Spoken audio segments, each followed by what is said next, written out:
Bueno, vamos a empezar un poquito con miembro pelviano. La parte general nos indica de que también lo podemos dividir en segmentos.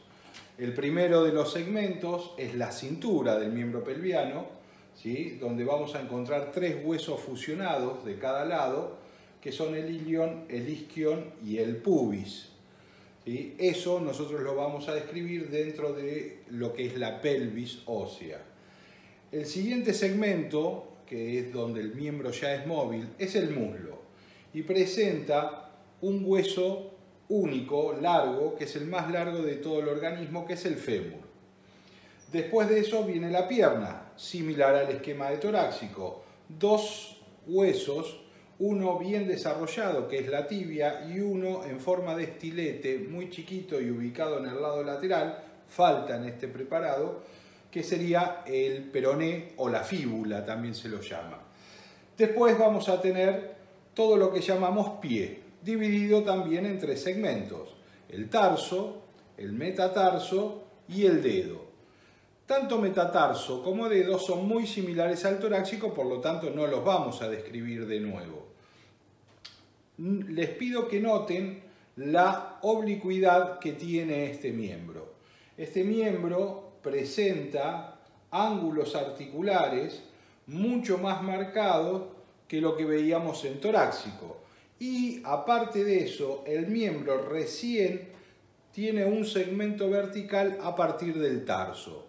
Por lo tanto, esto da la idea de que los dos miembros tienen funciones diferentes. Si bien los dos, tanto el torácico como el pelviano, son los que soportan todo el peso del cuerpo, es evidente de que el pelviano está también adaptado para dar la propulsión e impulsar el cuerpo hacia adelante. Empecemos con los huesos.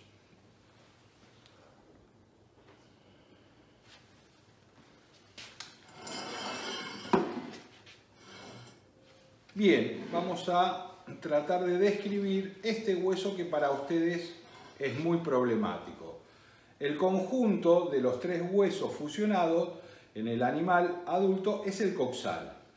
Este coxal está formado, como les decía, por un ilion, un isquion y un pubis que se ve aquí adelante.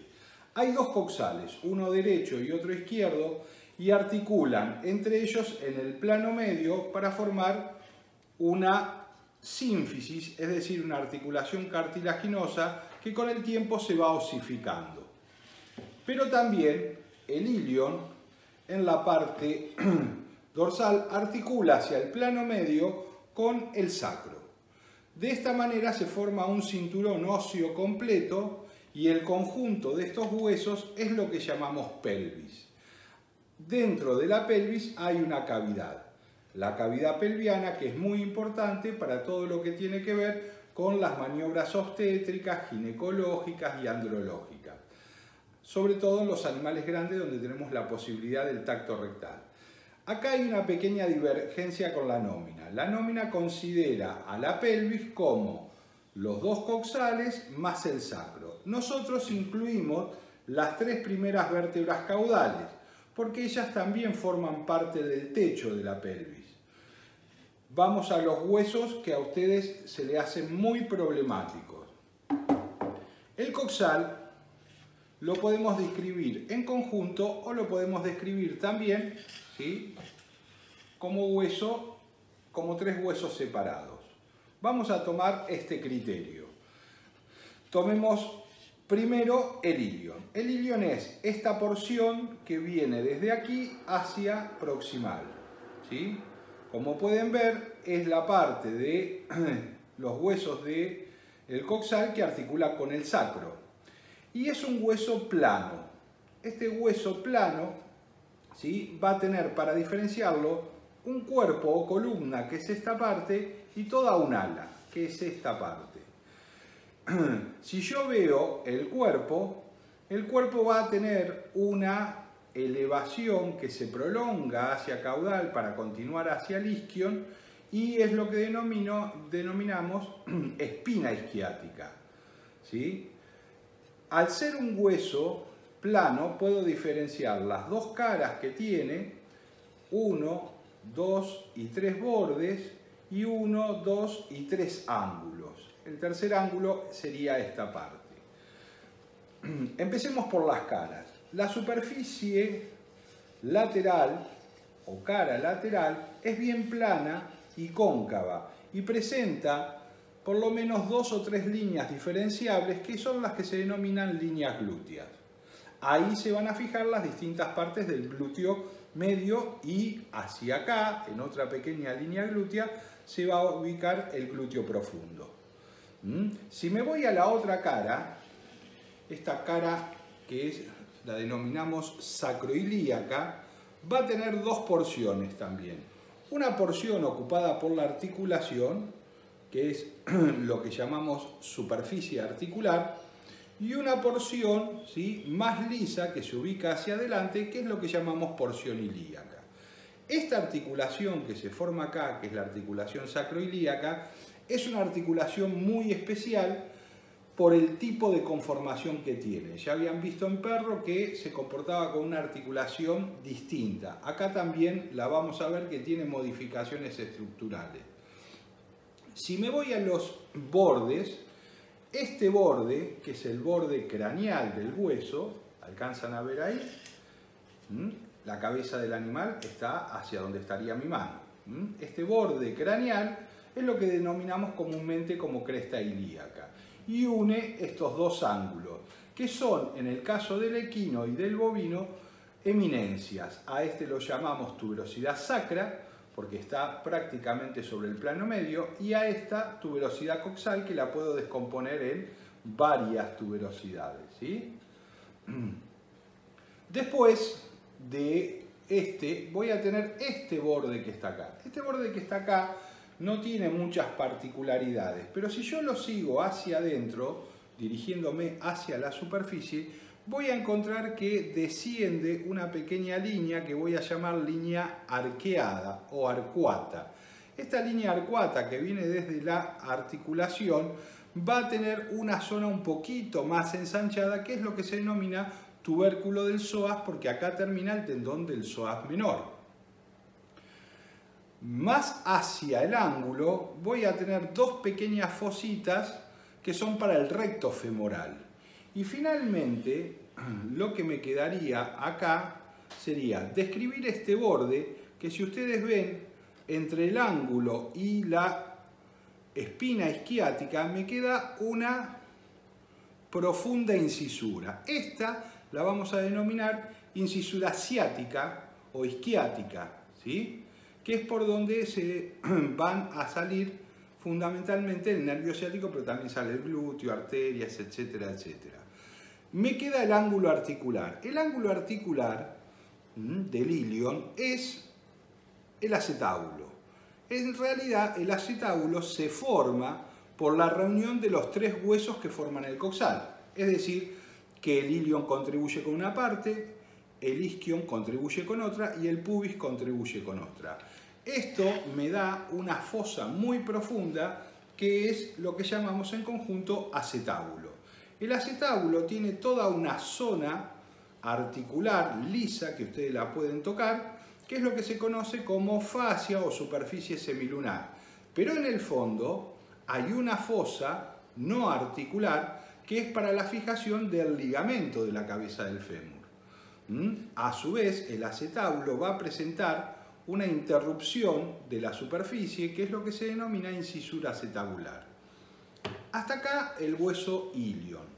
No sé si se ubicaron bien, pero es más o menos el orden que tienen que seguir.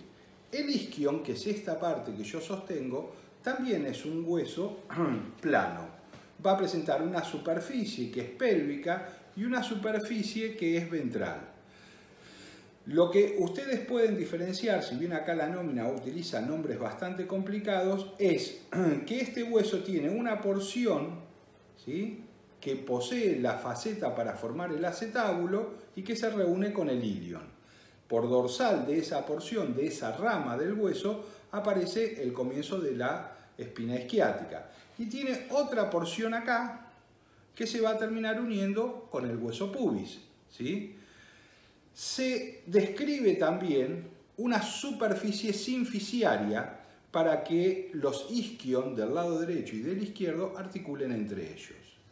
Hay otros elementos muy claros en este hueso como son, por ejemplo, junto con el pubis va a formar el foramen obturador, por donde salen los vasos y el nervio obturador. Uno de sus ángulos se ensancha para formar la tuberosidad isquiática. Y si miran en conjunto, este borde que está acá, ¿sí?, que vendría a ser el borde del isquion derecho y el izquierdo reunido, es lo que solemos denominar arco isquiático. Todo esto que mencioné hasta acá me da de estos dos huesos que acabo de mostrar muchos puntos óseos palpables o visibles en el animal vivo. El hueso más pequeño de los tres es el hueso pubis. El pubis, si ustedes lo ven acá, tiene forma de V corta, ¿sí? Es decir, que es así y así. Va a tener también una superficie pélvica y una superficie ventral. El detalle de esto es que contribuye con el isquion para formar el foramen obturador. Va a tener una rama también acetabular que contribuye a formar el acetábulo. Posee, para el hueso del lado opuesto, una superficie sinficiaria, porque entre los dos forman la sínfisis pelviana o isquiopubiana. Y hacia el borde craneal del hueso aparecen algunas pequeñas eminencias que podemos mencionar. Primero, el borde craneal del pubis es lo que comúnmente se conoce como pecten púbico. Y hacia acá empieza a aparecer una eminencia que llamamos iliopúbica, ¿sí? Estos elementos, el otro elemento que me falta es la rama del pubis que se dirige hacia atrás y se reúne con la rama sinficiaria del isquion. En conjunto vamos a tener un hueso coxal que se osifica en el caso del caballo en tiempo variable, en el perro eran más o menos a los 6 meses, ¿se acuerdan? En el caballo es mucho más, y que está articulado fuertemente con el sacro, por un lado, y con el coxal del otro lado. ¿Estamos de acuerdo? Entonces, remarco algunas cosas. Primero, ¿cuáles son los puntos que yo puedo palpar? Puedo palpar la tuberosidad coxal, ¿sí? En el caso del caballo es bastante sencilla. Se puede palpar la tuberosidad isquiática también. Y con el animal en decúbito, ¿sí?, es decir, patas para arriba, en un decúbito dorsal, yo podría llegar a palpar el borde craneal del pubis. Hay algunos puntos que pueden complicármelo. Por ejemplo, está el escroto ahí, está el pene si es un macho y también si es una hembra lactante tengo la glándula mamaria. Pero de hecho es un punto orientativo.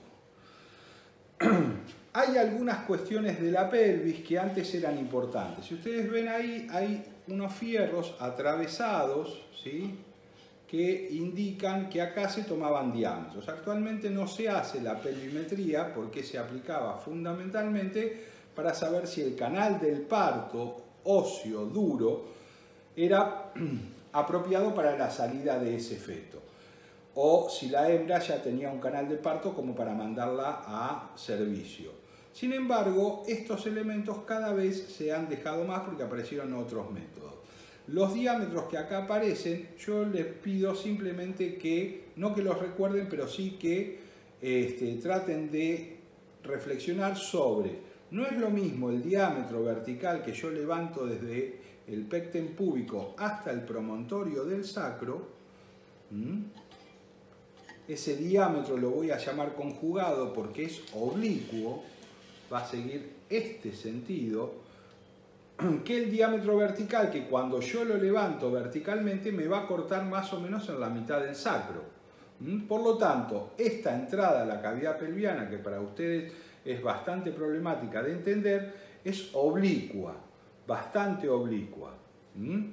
Pasemos al hueso que sigue.